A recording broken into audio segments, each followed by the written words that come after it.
There we go. Hi, everybody. Thank you so much for tuning in tonight. We're going to be hearing how to turn our stress into success, which I think is a very, very important topic right now. I know I bang on a lot about stress because it's so very important to manage it in terms of our health and our well-being. It's something that we do at the B Plan all the time with talking about our capsules and how they're the oil to the engine to stop it rusting. But we've really got to get control of our mindset and the way that we think and how we can handle our stress and turn it into positives. So, of course, I'm really, really excited that we're being joined by Jake tonight, who is an absolute expert in that field of stress and helping coach people who are feeling really burnt out and overwhelmed to help them kind of lead their best lives. So, Jake, thank you so much for joining, and please tell us about you. I know you're in Surrey, just outside of Canterbury, but I'd love to hear more about your journey and what you do today in your work. Okay, Lex, listen, thank you for inviting me. Thank you all for being here. In an absolute nutshell, I came here from Zimbabwe 25-ish years ago, where I was farming. I got into IT and training in London. I spent 23 odd years in the corporate world, gradually climbing the corporate ladder and not dealing with stress very well. And stress was climbing that ladder with me. And at a point during lockdown, that stress got to a point where my family sat me down, my wife and my daughter sat me down and said, something has to give. Can't keep, they're walking on eggshells. They just, I was grumpy and, not very nice to be around. And I had to make a decision, do I listen to them or do I, or go back to work and just, pay the bills? So luckily for me, I did. I paused just long enough to actually listen, and decided there to make a career change, and that bought me a little bit of time with them. Once they saw that I was willing to do something, they gave me the time that I needed. I did a little bit of homework. Psychology was always a passion of mine at school, but I didn't have the right grades, so I ended up on the family farm, and ever since then, I was just chasing the money, just working in jobs that I could get the most money, most pounds per hour. So this was an opportunity for me to reset, to go from ground up and go for, not chase the money, chase a passion, right? So the closest I could get back to psychology in the quickest possible way was hypnotherapy. So I did a 10-month study in hypnotherapy while I had my day job. And then the moment I qualified, I gave a 6-month notice in at my work, where I was an IT project manager. I was doing half days there, half days in my hypnotherapy practice. And then after that, I went full time. And I cannot tell you what a difference it's made to all of our lives, our family, me, my life, my wife's life, my daughter's life.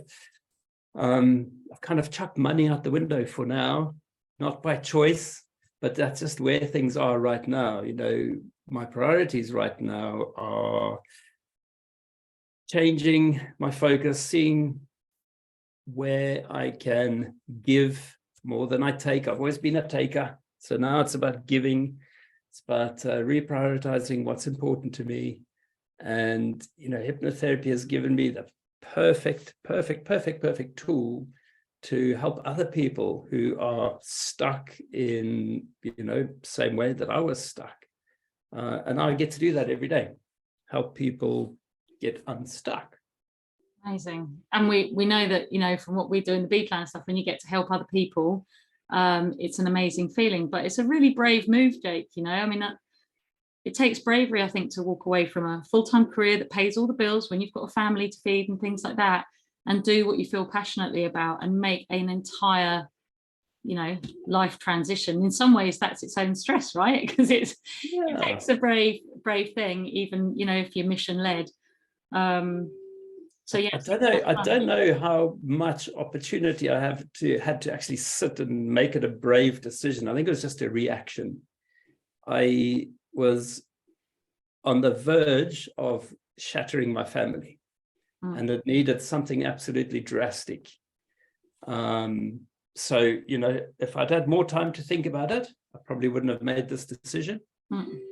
But sometimes that's a blessing, you know, being in a corner, not having a lot of time to think, and then trusting your instincts. And in this case, you know, I'm so pleased, you know, the finances will catch up at some point, they will. And it is a stress on its own, but that's been more learning. Yeah. More school fees that I can then help my clients with, you know, more experience.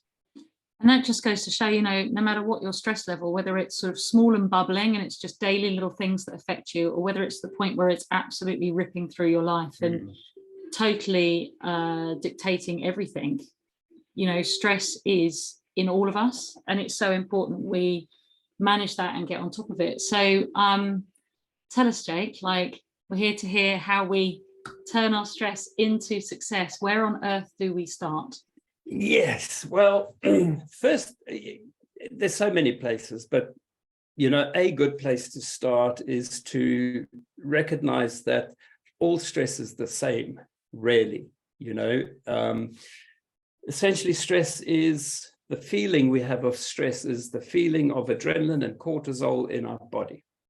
And the way our body makes that is every single time we have a negative thought, our body produces a little bit of adrenaline, a little bit of cortisol, and that's what we feel as stress. So life happens to us. We process that with thought. And then if we're thinking negatively, we'll go and produce the stress and then feel stressed. So it can be big, sudden, huge things, or it can be lots of tiny little things over a long period of time. And the analogy I like to use to explain this is I like to talk about the stress bucket.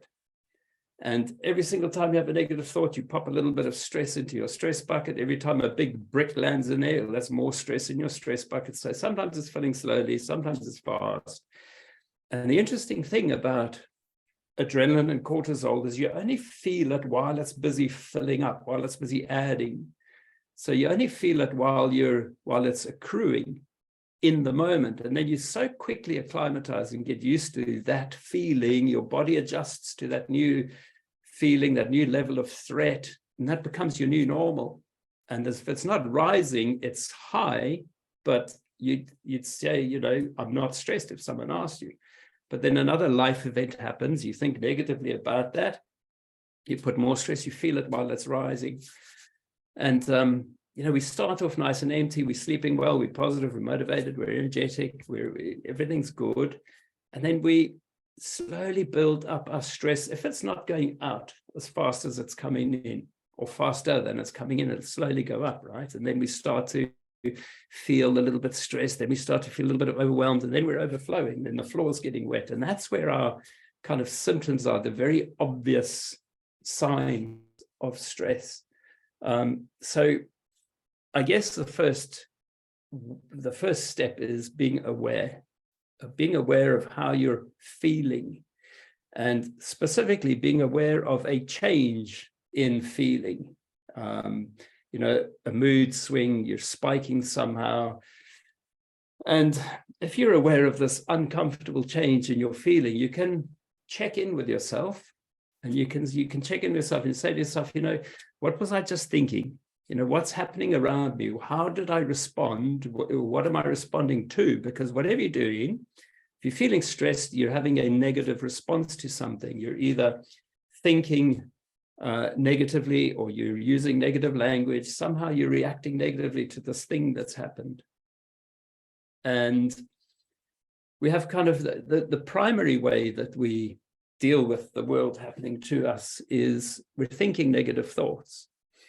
And if you are aware of the change in feeling, you know, you feel the stress hormones busy pouring in, you check in what that event was, and you identify what this thing was. Maybe it's an email from the boss about that overtime that you didn't do, or something, I don't know, some email or something. And so you're aware of exactly what it is. The first thing to do is to be aware, to find what the little message is, what the stress tap is that just turned on, in this case, the email, right? The email turns up in the limbic system, in the emotional, irrational, negative part of the brain, it turns up uninvited. It could be the email, it could be a thought, it could be anything. It turns up in the negative emotional part of the brain where we have no, there's no concept of language in this part of the brain, right? It doesn't understand words. It understands only things that you can see, smell, taste, touch, and feel. And they're very primitive emotional responses, always negative, always irrational. But the first step is to be aware, because when you're aware, you can find out, okay, it's the email. It's turned up here. As soon as you repeat that thing that you were just thinking to yourself in your intellectual mind, you kind of break the pattern. So it turns up in your limbic system, your emotional, negative, irrational part of your brain. As soon as you acknowledge it, you repeat it to yourself, exactly what you heard, you know, whatever that email was or whatever that thought was, doesn't matter how dramatic or drastic it was, you repeat it exactly to yourself, because then you're going from your subconscious, irrational, emotional part of your brain, you're repeating it in your intellectual, so you're processing that whole thing from a different part of your brain. You've interrupted that pattern just for a moment, and the stress tap turns off just a little bit. And then the third step you can do is you acknowledge it, you repeat it in your intellectual mind, and then you can go to your to-do list and you can think to yourself, well, this little warning that I've just had, is there something that I can practically do? Is there some action I can take? You know, I always go to my to-do list and think, you know, well, what can I do? Because the moment your body sees you're taking action, it's fired a little warning shot. You've heard the warning shot. You go to your to-do list. By the time you're on your to-do list, you've written the first, second, third thing down. Your body stops sending that message because it says, okay, he's got it or she's got it. Because essentially, what these negative thoughts are when we're responding to a situation is it's your subconscious mind giving you little warnings. It's your subconscious mind warning you about the potential threats that that email could have, or that dog walking down the street that might bite, or that person lurking in the shadows at night, or whatever. Your subconscious mind gives you these little warnings, and it will warn you again and again and again and again until it thinks you've heard, until you've listened. And this is what happens, you see, when we have these ruminating or looping negative thoughts, essentially it's our subconscious mind giving us these little warnings. And because it doesn't have a voice, it has to rely on adrenaline and cortisol, because that we will feel. We can't hear it, but we'll feel it. And if you're in tune with how you're feeling, if you're noticing every time you have a change in mood, then you're very quickly going to hear these little messages when they pop up. But if you do, like most of us do, we distract ourselves, we ignore what's going on, we get busy with something else, we pretend it's not there, that subconscious mind is going to keep warning you, and it's just going to keep more and more and more and more stress into your stress bucket the longer you ignore it, until you get to the point where it hurts so much it can't be ignored anymore. So if you think about stress and that feeling of stress as starting off as a good survival, practical intention from your emotional mind, your subconscious mind's just trying to give you warnings. And if you listen, you're going to turn the stress tap off before it hurts. It only hurts, it only becomes painful if we ignore what's going on, because it'll keep coming round and round and round. So just to kind of recap, if we're responding to something that happens in the world, you know, it's not that thing in the world that ends up in our stress bucket. It's how we're processing that, how we're thinking about that thing that's happened that causes us to produce our own adrenaline and cortisol to make us feel stressed. But if we're aware of the change in feeling, we can quickly look for this thing. Okay, what am I responding to? Why am I feeling this way? And you'll very quickly find the name of that stress tap that's turned on. Remember, it turns up in the emotional, irrational, negative part of the brain that only does basic things like see, smell, taste, touch, and feel. The moment you repeat it to yourself in your intellectual brain, you interrupt the pattern, then you go to the to-do list, and by then, your subconscious mind has said, okay, I can let that one go now. I don't have to keep warning you about that one. But we get ourselves into a muddle because so many things happen during the day, and we set these little whirlwinds off, and we ignore them and ignore them and ignore them, and we've got 20 things going on and we're ignoring all of them, and they're all putting stress in the bucket. But if we can just, you know, do very simple, useful practices and be aware of how we're feeling, we'll have more opportunities to turn those stress taps off earlier and put much less stress into your bucket by the end of the day than if we don't have that awareness. That's awesome. So I'm writing notes. That's why my head's down. Yeah. This is all really important stuff. What would you say though for if you're dealing with anxiety? So just that generalized stress response. You know, like if you wake up in the morning and the first breath is like you just feel anxious straight away, and it kind of can stay with you all day. You can't identify why, because obviously, like, you know, if for me, one of my big stress responses is trying to get out of the house for 8 o'clock on the dot. And this morning we couldn't find the blazer. We could only find one shoe. We were running late.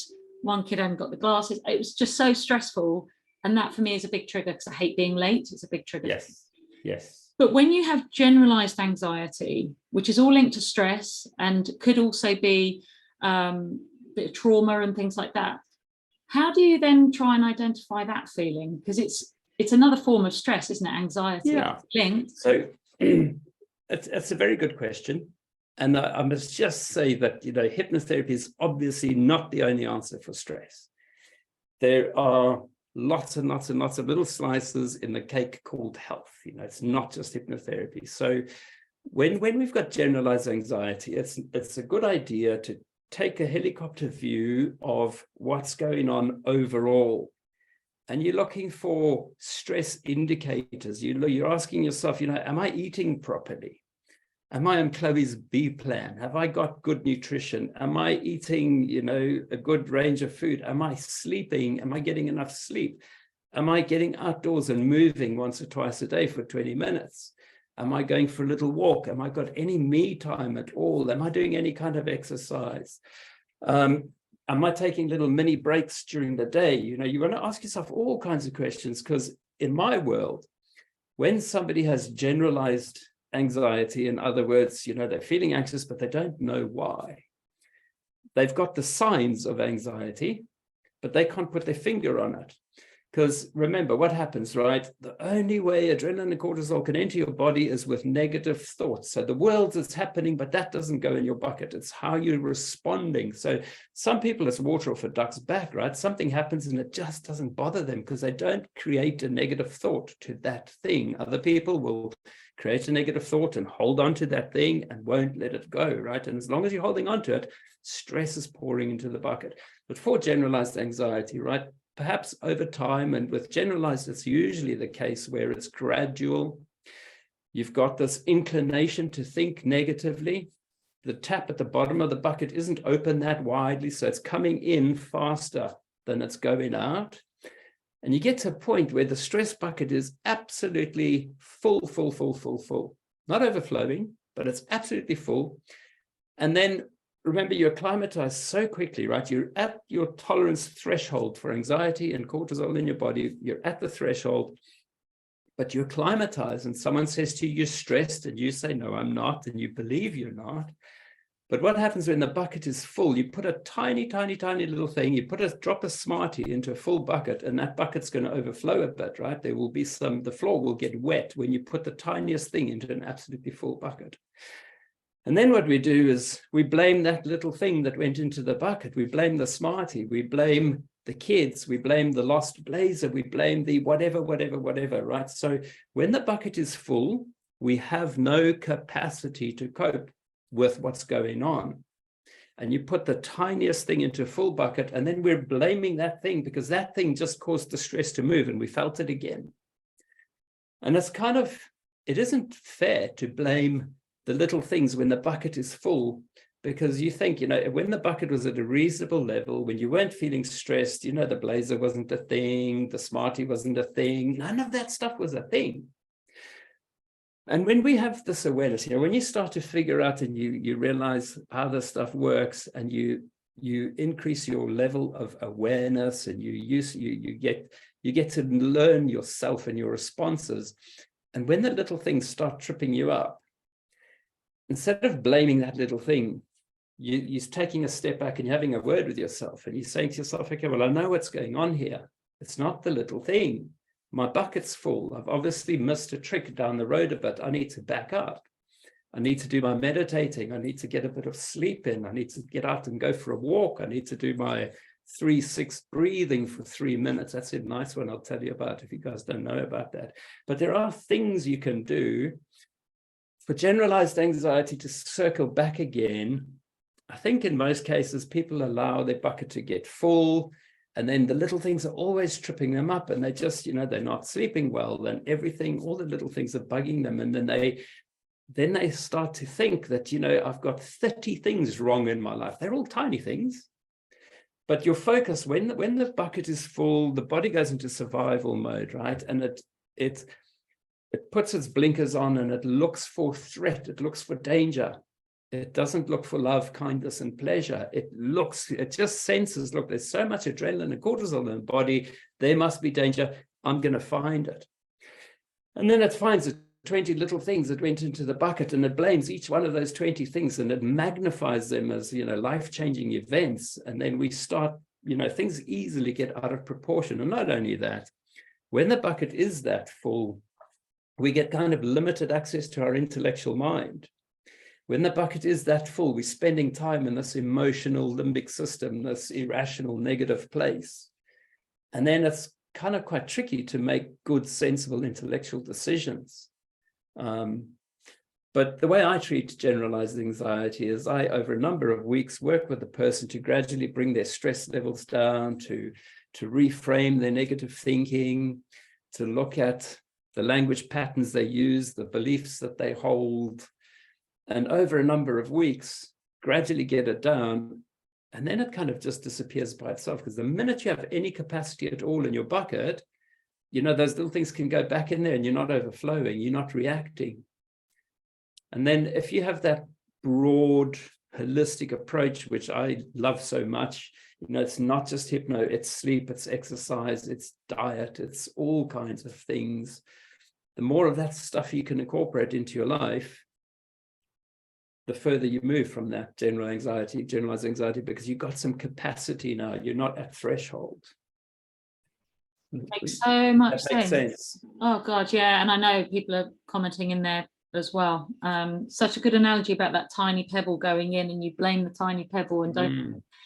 Yeah, it's making a lot of sense. So Jake, how do we empty the bucket then, hun? How do we get successful in handling our stress? And so there's the obvious things, right? Like, you can meditate in any of 100 different ways, whatever's comfortable for you. You can sleep, you can eat, you can exercise, get your heart rate up, or just get out into nature. And you don't even have to break a sweat, but just getting out into nature. You can do those obvious kinds of things that you can, probably all know already. But what you might not know is why. Oh, yeah, and you can breathe. Breathing is such a fantastic thing, right? So we have this emotional brain, this limbic system, reptilian, mammalian, whatever you want to call it. You've got this negative, irrational place, which doesn't have any language skills, right? You can't talk to yourself down here. This place only knows things you can see, smell, taste, touch, and feel. So feelings it really understands. And it's a bit like Aladdin's lamp down here. Whatever you're feeling, the body just gives you more of that. So if you've got these negative thoughts which cause you to feel a feeling, the stress tap turns on, right? Adrenaline starts flowing, cortisol starts flowing. And whatever you're feeling, it'll give you more of. If you're feeling happy, if you're feeling light, if you're feeling grateful, whatever you're feeling, it's either happy hormones or stress hormones, but it's just going to give you more of whatever you're feeling. So here's a couple of things that are really, really nice to do. So if you have a daily practice, you can maybe squeeze some of the stuff in. If you don't have a daily practice, I would so highly recommend that you squeeze out half an hour into your day, even if you have to sacrifice half an hour at the end of the day, right? So if you could find half an hour before the house wakes up, before the madness kicks in, before distractions come, before you look at your phone, before you log into your laptop, before you do anything, if you have half an hour for you, and it can be tough to find that half an hour, and it can be a sacrifice, but very well worth making.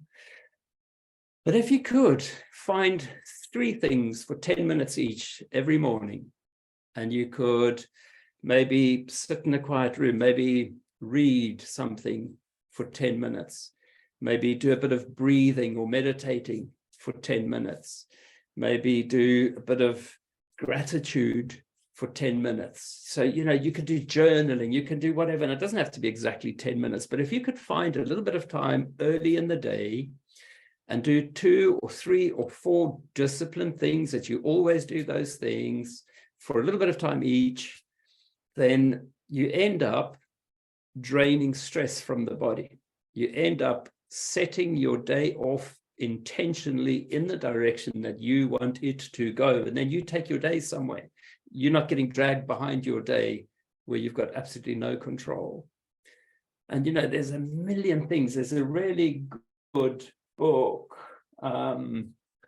What's it called? Hell 6. Oh, forget. I'll put it. I'll when I remember what it is, I'll tell you. But so what can you do? You can breathe. So part of my morning routine is while I do my meditating, I breathe, and I breathe in a specific way. I do 3 in, 6 out. I just count to 3 in, count to 6 out, because this part of the brain, I'm busy. You can hack this part of the brain, right? This negative emotional limbic system, and you can do it like within minutes if you're stressed. If you're having a panic attack, if you feel a panic attack coming on, or if you've just had one, or you're just feeling your temperature rising a little bit, this part of the brain, this negative emotional limbic system that only understands the very basic things, counts breathing as a massive, massive, massive indicator of how safe you are. Your breath and your heart rate, it counts as very strong signals. So if you're feeling stressed and you can force yourself to breathe in a particular way that then causes your heart to slow down in a particular way, then these 2 very strong signals tell your little amygdala that's busy churning out all that stress, false alarm, turn it off.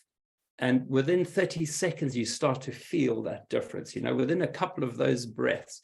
And the reason why it works is every time when you're stressed, you go like this, short, sharp in breath. And every time you relax, you go long, slow out breath. So one way you're activating your stressed nervous system, and the other way you're activating your rest and digest, your sympathetic and your parasympathetic, right? So when you breathe in for 3, you're stressing for 3, but you're breathing out for twice as long as in. So 3 in, 6 out, you're relaxing twice as long as you were stressing. And if you do that, and you can do that while you're sitting in a meeting at work, you can do it while you're walking to the loo, you can do it on the way to work, you can do it while you're preparing food for the kids, you do it, no one even knows you're doing it. It's such a subtle but powerful thing. So what can you do? You can have a positive morning routine, you can do all kinds of things, and that breath work is so important. I incorporate my breath work and my meditation in one. For 15 minutes as part of my morning routine, I come in here, I put my client's couch down, make myself comfortable, turn the lights off, and then that's very first thing I do in the morning is 15 minutes of eyes closed, breathing 3 in, 6 out, 3 in, 6 out, and all I'm focusing on is my breath. Any thought comes, I just come back to my 3, 6, 3, 6, 3, 6. I'm counting in. I'm feeling every feeling wherever it is my body coming in, and every feeling in my body where it's coming out, just to keep my focus on my breathing. That's kind of my version of my meditation. Then I do a little bit of prayer and gratitude, and then I do a little bit of reading. Then I go to kind of a little bit of an extreme step, which isn't for everybody. I do my morning routine in 2 halves. I do my 3 things, and it takes me half an hour to do those 3 things. And if the day is really, really busy, then that's all I get to. I don't get to the second half until later in the day. But it's designed like that so that on a busy day, I still get started off on the right foot. But if I've got that extra hour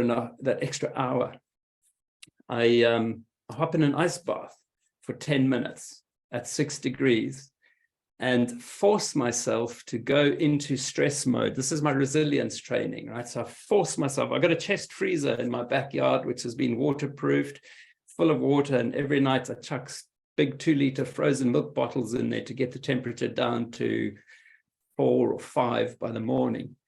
So every day I force myself into that. And I used to do cold showers, right? Because the idea is, if you put yourself deliberately and consciously into a stress situation, your body starts pouring stress hormones, right? Which is the opposite of what you want. But if you stay in that uncomfortably cold situation for uncomfortably long, and you're having a chat with yourself and you're telling yourself, this is intentional, this is a choice, this is resilience training, this is, it's very cold now, but soon it'll just be cold. And I'm breathing 3, 6, 3, 6. So when I'm, in the shower, quickly goes away. But in the chest freezer, after a minute, the shock is gone. And what happens then, an interesting thing happens then, is you then, instead of getting flooded with adrenaline and cortisol, you then get flooded with dopamine and with serotonin and all of the wonderful things. And you end up climbing out of that 10-minute ice bath, absolutely buzzing and tingling. Then it's 20 minutes on the exercise bike, a couple of press-ups, pull-ups, sit-ups, and then it's for a little half-an-hour walk in the woods behind the house. That's my morning routine when I don't have a crazy day. If I do, very often, if I have to postpone the second half, the minimum that'll happen is the shower and the exercise. I don't get to go on the walk. I don't get to do my whole routine because I get very easily distracted, which is why I try and do this really early before the house wakes up, because, once I've logged in, once I've turned my phone on, forget about it. The rest isn't happening. I know Beth's on the call. She loves going in her lake in the middle of winter, throws herself in, but I'm really terrible with cold water. And but Jen's been in the sea up in Scotland every day. There's so much with cold water therapy, isn't there? And it's really interesting what you're saying about you actually consciously put yourself in a stress response, which I didn't realize how healing that was to actually do that. But I don't want to take us off on a tangent there, though. So that's my little extreme thing. But brilliant. To the things you can do to open that tap on the bucket a little bit more is, everything can be easy, it can be gentle, it can be kind, it can be slow. It doesn't have to put you into stress. In fact, you probably don't want it to. But, when we take just a moment to step off the hamster wheel, which we never do, but if we deliberately and consciously saying to ourselves every single morning, look, 20 minutes or 30 minutes, I'm just going to step off my hamster wheel. I'm going to stop thinking about everything. I'm not going to turn my phone on, my laptop on. I'm not even going to have anything on. I'm going to have my, not even in the same room. And you figure out for yourself what's good. You might like journaling, you might like breathing, meditating, you might like to read something, you might like to do a little bit of stretches. You'll figure out what you need, but it'll be yours. And you'll be doing it with discipline and with consistency. And while you're doing that, you're letting the bucket go. And you know what I'll also do? I'll give you guys all a link to my hypnosis recording, because, that's another way you can meditate. You can do a guided hypnosis, a guided meditation, if you like. Because while you're in that state, while you've locked the world out, while you've turned your brain off, your brain actually, interestingly, gets busier, gets more active when you're doing less. When you're really busy doing all the stuff you got to do, your brain measures a certain electrical output. And then when you stop doing and you stop thinking, the expected result when they first did this experiment was that the brain waves would quiet, that electrical activity would quieten down. But what they found actually was it increased. And what they found, it's called the default mode network, if you want to Google it. And what they found was that when we're busy, we're allocated brain space for the tasks we have to do, right? Conscious, subconscious.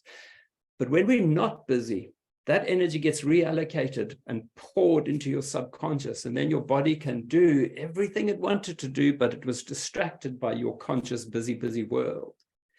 So when we're sitting, when we're absolutely distracted, the brain and your subconscious goes into hyperdrive. And you get to do all those things. And, honestly, for most of us, we're getting in our own way more than the world is getting in our way. And when we're aware of this, when we can have practices like meditating, like journaling, like whatever, if you've got yourself a little routine, where you deliberately every day set a little bit of time aside to get out of your own way, to relax, to breathe, to do any kind of this wellness stuff. You're giving yourself an opportunity to heal, to empty the stress bucket, to drain it while you're awake. There's quite a few useful things you can do to open that tap, even in a busy day. Brilliant. Breathing, just so simple. You can do it wherever you are. You've just got to remember to do it. That's like, yeah. So, and that what you said about how it's the big indicator of safety.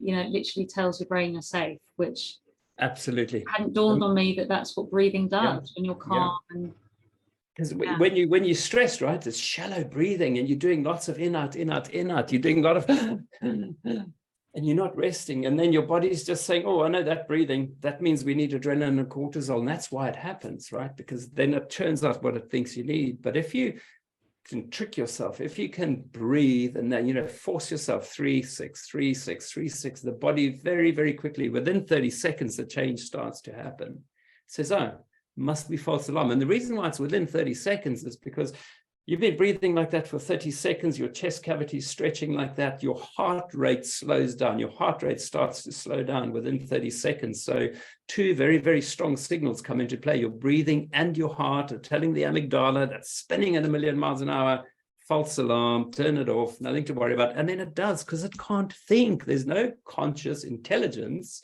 in the limbic system. It's just mechanically responds to the inputs, the very, very basic inputs it's getting. amazing. They're quite easy to trick the brain. Brilliant. So Jake, just because I want to open it up to anyone that wants to comment or questions and things like that. But obviously you're based over in Canterbury, but you work a lot on Zoom with people and stuff as well, don't you? And how does it work in clinic with people that want to come and see you and stuff? Is it you do just hypnosis, or how does it? So I am geared up now. I do see people in the office. All of my discovery sessions are on Zoom, for the simple reason, I mean, Zoom works absolutely amazing. I do 80%, 85% of my work I do on Zoom and get amazing, amazing, amazing results. But my discoveries are on Zoom because I first want to meet somebody before I invite them into my house. So discoveries are never, ever in person.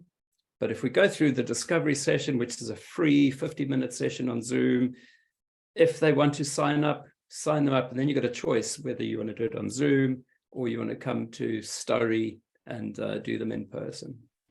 And it is solution-focused hypno that I do. There's lots of types of hypno. So my hypno is very forward-facing, very solution-focused. My hypno believes that we all have the answers. We all intuitively know what's good for us. The type of hypno I do, I don't direct, I don't tell. It's very much a coaching kind of approach where we talk you through the whatever situation you're in, and the penny drops, your own pennies drop, and I set you homework. I break the rules a little bit, but every week I get you to set yourself some bit of homework, because every week we're saying to you, what was good about last week? And we make you think. Even in a really, really shitty week, we get you to think about, actually, well, what was good? And you realize, well, not everything was bad. There was some good stuff, and you get the juices flowing a little bit. And then we're thinking, well, how do you feel right now? And you're thinking out of 10, 0 is rubbish and 10's amazing. And you're thinking, okay, well, it wasn't all so bad. I'm a 6, I'm not a 4 that I was thinking. And then we say, well, what one small thing can you go away and do this week? What one small thing can you do this week that'll make you feel just a tiny little bit better? So, and then we do a little bit of, we learn a little tool. There's lots of little tools which are so practical and easy and useful. And they take advantage of the fact that we know how this part of the brain works. We know how this part of the brain, we know how easily it can be tricked. So some very, very basic tools. So the first half of each session, first 20 or so minutes is talking, tools, going through stuff, you finding your homework, me setting a little bit for you. And then it's on the couch, it's music on, and we do the subconscious work, the relaxing trance work. And that's really the biggest part of what I do. can't really be quantified, because that's the magic that just happens under the hood when you're in that nice, calm, relaxed state. We don't even try and give the subconscious mind any direction, because it just knows best what to do. If I try to tell it, I'd probably give it wonky instructions. It knows best. And then there's a recording that you listen to every night in bed at bedtime. So that's the kind of routine. And then depending what's going on, you might come for 3 sessions, 6 sessions, 10 sessions. Amazing. Okay. And I've put your website in the chat box, but when we put it on Facebook, I'll put all of your details on there, how they can reach out to you and stuff. But it's it's stressedexecutive.com. It is stressedexecutive.com. Yes. Perfect. Okay. So guys, that's the chat box. Just for you guys to, just so you know, anybody coming from here or via Chloe, the first 10 people that come via Chloe will get half price for however many sessions it is that you need. Wow. It's very kind, generous. Guys, yeah, definitely book a discovery call with Jake, right? The discovery call is free. Yeah. So, you know, any or all of you can hop in and just come find out, even if you have absolutely no intention at all of ever booking a session. It's a penny dropping opportunity. You know, you'll discover things. You might have heard a couple of things tonight that you thought, wow, I didn't know that. There's more of that in the discovery. And even if you come just for that and walk away with some useful stuff and a recording you can listen to that will help, come. You're more than welcome to come, even if you've got no intention of signing up. No. And, you know, if you're listening to this and it's not necessarily applicable to you, but applicable to someone that you really care about and love. I mean, there's somebody I've got in my mind. Make sure you make them watch this, or you tell them about Jake and get them on the website, maybe offer them a discovery call and say, look, I'll just, you know, let's just book in and just see what he's about, because there are so many people struggling with generalized anxiety, trauma, just really not coping with life. And I think it's really important that we get a grip on that, because it will only spill out further and further and start really affecting their life and the people around them. So, you know, if it's not you necessarily that's feeling stress, I'm sure you know so many people that you can just say, I met a guy, because the beauty is whether you're in Switzerland or whether you're in Scotland or whatever, you can do it on Zoom. That's the beauty of what we've got now with Zoom. So, you know, do make sure that you put people in touch with Jake and you get this recording out to people. Does anybody have any comments and feels happy to unmute, or things they'd like to share or ask Jake while we've got him here? Just unmute yourself. Beth. Hello. Hi. Just a sort of more of an observation, really, when you said about the stress levels in the bucket filling up and you don't realise in a way that it's filling up and it becomes your new norm.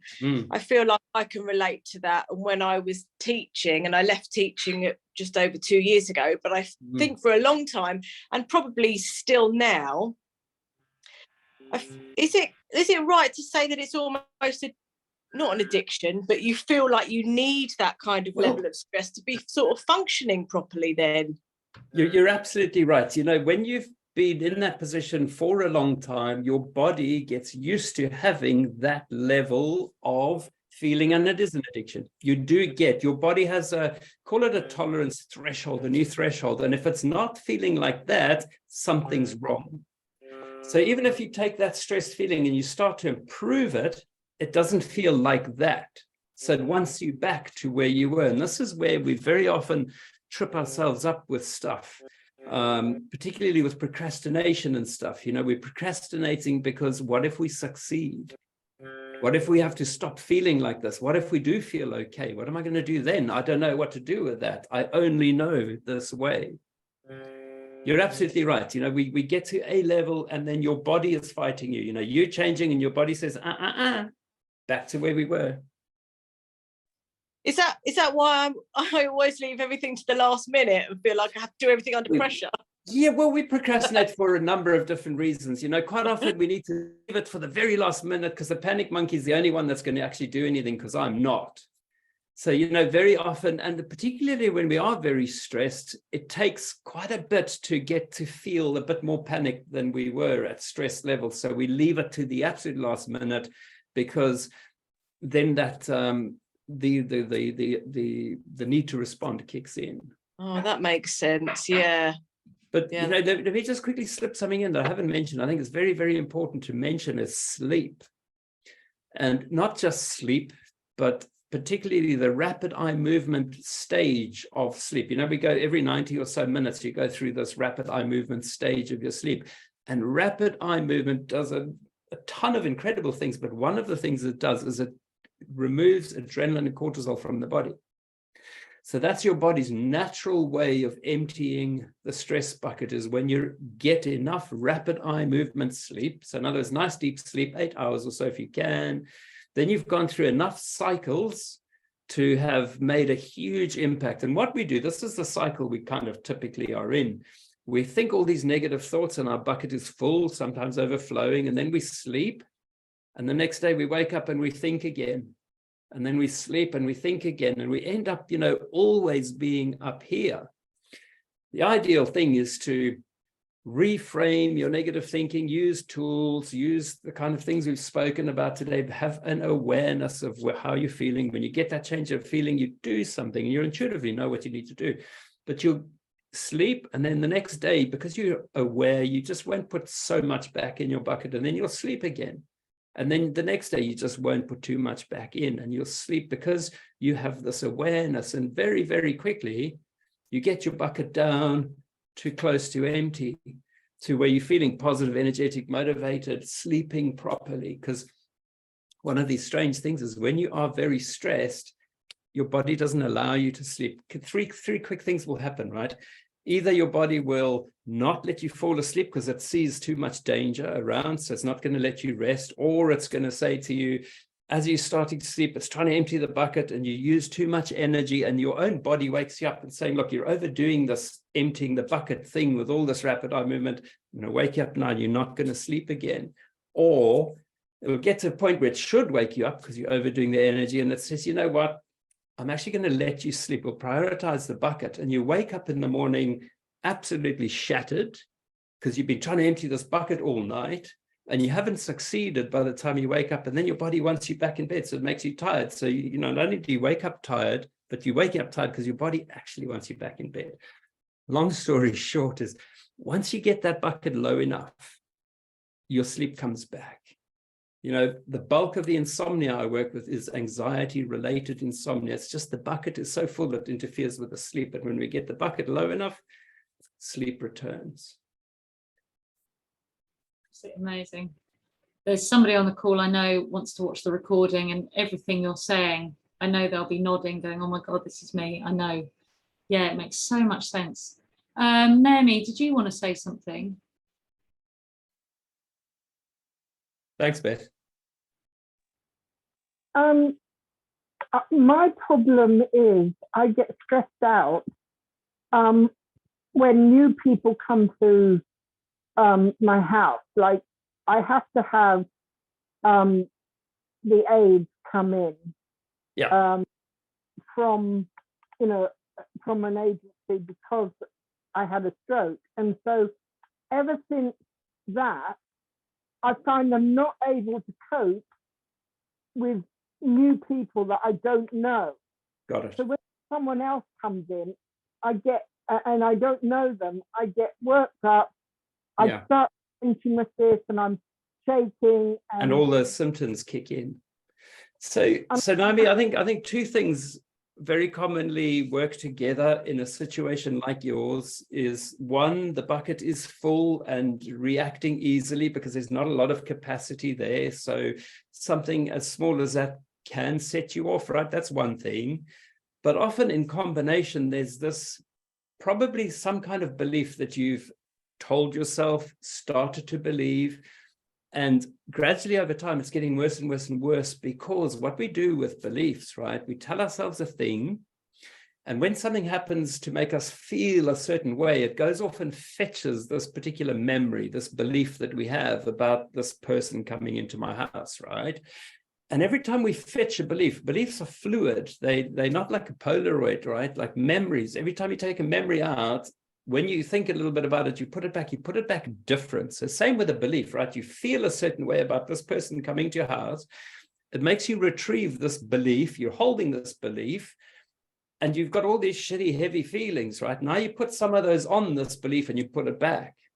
And every time you get triggered, every time you feel a certain way to fetch that same belief, it takes that feeling you've got, that heavy feeling, it puts some of that on there and it puts it back. And gradually over time, usually with our language, the things we're telling ourselves are what actually end up triggering the feeling, right? So if we're telling ourselves, if we've got some kind of negative language of, you know, I hate people coming to my house, or this is the worst possible thing that could happen, or I don't know what your language is, but you might find that there's some kind of negative language associated with people coming into the house. And when you say those words, that sentence, that string of words, it triggers the belief. That feeling gets put on there, and by the time you put the belief back, you've made it just a little bit worse. Yeah. So what I help people with that, Naomi, the simple trick is this, and it really is so simple, but you just got to do it. Be aware of how you're feeling. Be aware of your language, right? Write those things down that you find yourself saying about people coming to the house. Cross everyone out and find the opposite way to say that next time. So Okay. instead of saying the same old thing, you say the new thing, but not just any new thing. Say something that will feel the opposite to what a new person coming to us feels like. So find something to say to yourself. And I'll give you a very quick example of what I used to do, right? I used to have this I'm not worth it thing. And it used to be quite bad. I used to call myself a bloody idiot every time I messed up. And I'd feel my temperature rising and my face going red. I'd feel the stress hormones flowing when I said, you bloody idiot. So what I did to change that, right, is I said to myself, every time, instead of saying you bloody idiot, the thing I did to say something that would feel different, because feeling is the trick, I'd say to myself a ridiculous thing. I'd say to myself, this is a solution, finding opportunity. And I'd imagine some CEO at a company conference on a podium doing this stupid speech and everyone's sniggering at him. That to me felt very, very different to you bloody idiot. So every time I triggered, I found myself saying that or thinking that, before I put the memory back, the belief back, I would go into this solution finding opportunity speech, which would feel different. So by the time I put the memory back, instead of building it up, I've dusted it off a bit. Within 3 or 4 weeks, that was completely gone. My it's not worth a thing went completely with that. I dusted that belief off so thoroughly, I just don't trigger anymore. It's just a belief now. So Naomi, if you want to book a discovery call, and we'll talk about this, you're never going to do a session, right? But if you want to book a discovery call, we talk specifically about this little technique for you, please feel free to do that. Okay. Okay, thank you. Pleasure. Thanks. I'm learning so much. I've written so many notes. It's amazing. Yeah, and as Beth said, such good advice, and it's explained really, really well. It's really, you know, you can just apply it all to something. When you said about bloody idiot, I was thinking about something that I keep saying at the moment, and I was like, right, okay, yeah, can definitely work on that one, and switch it around to the opposite, sort of more positive message for sure. And just a little caveat on there quickly. Yeah. Is limbic system, emotional mind, intellectual mind. If you tell yourself intellectually, you bloody idiot, and you tell yourself intellectually, no, I'm not, you'll create an argument. That's not what we want to do. So you want to tell yourself, imagine, so you go here. This mind tell you something, you bloody idiot. This mind just starts imagining, if I'm not an idiot, imagine everybody wants to hear what I have to say. Imagine I've captivated the audience. Imagine people are enthralled. Imagine people are excited about me being up there. Imagining causes no argument with your intellect. Your intellect will allow you to imagine. So when you're doing this thing to wear your beliefs down, to dust your beliefs off, find the academic trigger and then feel differently by imagining that thing that feels different. So it's not an intellectual argument now. If you're getting an argument, feel differently. Don't do academic versus academic. Absolutely amazing. I'm aware of the time, guys. Please do reach out to Jake. You've got his website there, so it's stressedexecutive.com. Yeah, book a discovery call, tell the people that you love, tell the people that you know are really stressed and overwhelmed and struggling. And Jake, just amazing. So amazing to see you do your thing. Thank you very much. Fantastic. Thank you so much for your time tonight and all that amazing value. And we'll get the recording up and all the links. So if you can send them to me, all the links of how people can get in touch, whether it's email or something like that, that'd be fantastic. And I'll pop that in the group as well. But thank you. Thanks, everybody. Yeah, you're getting lots of thanks in the chat group and things. There's been lots of lovely comments throughout as well. But yeah, amazing value, so worthwhile and important to. Thank you for giving me the opportunity to be here and for giving up your time to be here, all of you. Thank you very much. Yeah, thank you, everybody. Really appreciate it. And see you soon. Yeah, thank you, Jake. Amazing. Thank you. Well done. Bye-bye. Bye.